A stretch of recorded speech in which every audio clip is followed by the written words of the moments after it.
তালিকা দিয়ে রাখা হয় এই কারণে যাতে একটা পাবলিক যখন আসে সে মূল্য তালিকা দিয়ে বুঝতে পারবে দামটা কত। আপনি একজন পাবলিককে একটা বলবেন, আরেকজন পাবলিককে আরেকটা বলবেন, এই ঘটনা যাতে না ঘটে। কথা বুঝতে পেরেছেন? মূল্য তালিকা যদি ফাজার না দেখি জরিমানা কিন্তু এসে অনেক কিছু। আপনি কথা বুঝেছেন না বুঝুন? দায়িত্ব আপনার।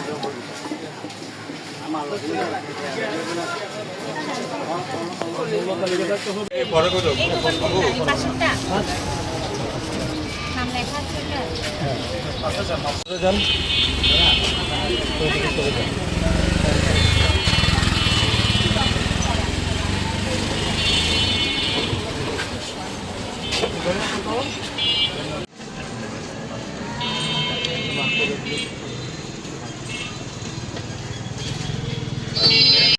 অনেক পার্থক্য আছে বাজারের মধ্যে আর আমাদের কোয়ালিটি আমরা ঠিকসময় মতো লাগে আনে, কারণ লাগে তো কি করতে হয় তো রসিদটা বের করেন, রসিদটা বের করেন।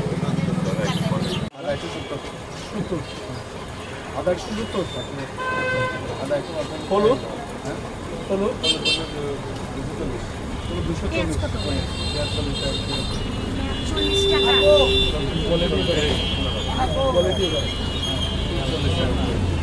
না ওখানে তো একটু আগেই যে থানাঘাটে আপনাদের অন্য যে খুচরা বাজারগুলো আছে ওরা তো হচ্ছে যে করতে আসছি আপনার দোকানে, আমরা কোনো মূল্য তালিকা পাই না। এটা আপনার দোকানের এবং আপনার জন্য একটা অপরাধ, বুঝেছেন? সেটাই আমরা ডকুমেন্টারি লিপিবদ্ধ করছি।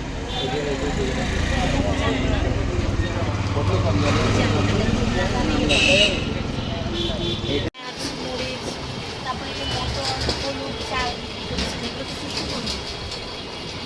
নাকি কোন মেশিন থেকে বানিয়েছেন চাল ডাল? সাজাতে রহমান তো ওই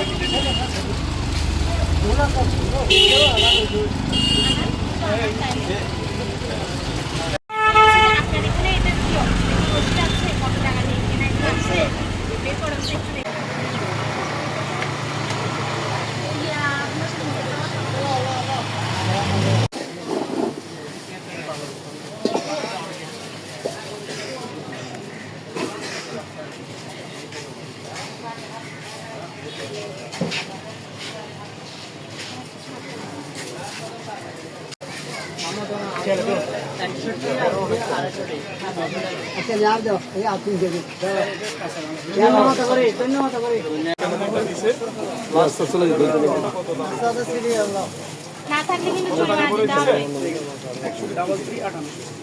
মানে 33 টাকা 58 করে। এটা আমার গাড়ি ভাড়া আছে, মনে করেন 30টা মানে 2000 টাকার উপরে গাড়ি ভাড়া দেন। তারপর হচ্ছে আমার আমদানি আছে, বলে আছে, কমিশন আছে, আর হচ্ছে মিথ্যা কথা তো কোনো সুযোগ নেই। এই টাকা এক টাকা কষ্ট হতে পারে, এটা সকালে হিসাব আবার স্যার আমি একটা কথা বলি, হয়তো আপনার সামনে বলতেও পারে আপনার তো অতটুকু ভয় ডর নাই যে আপনি আমাদেরকে দেখবেও বলেন না। রসিদ আছে, আমি আপনাকে কি দেবো, মিথ্যা কথা বলবো। আপনি যে কাজ করতেছেন দেখেন। ঠিক আছে, আপনার ট্রেড লাইসেন্স। এটা তো দরকার না, আপনার ট্রেড লাইসেন্স দেন আর মূল্য তালিকা দেন। আচ্ছা আপনি আপনার কথা বলছি, আপনার এই কথা বলছি,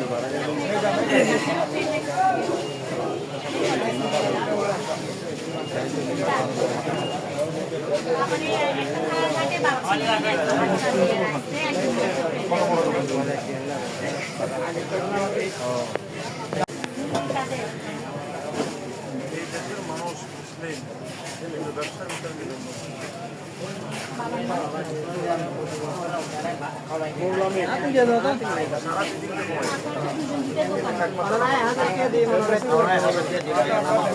কিন্তু আপনি আরেক ধরনের বক্তব্য বলছেন, উনি কিন্তু আরেক ধরনের বক্তব্য বলছেন।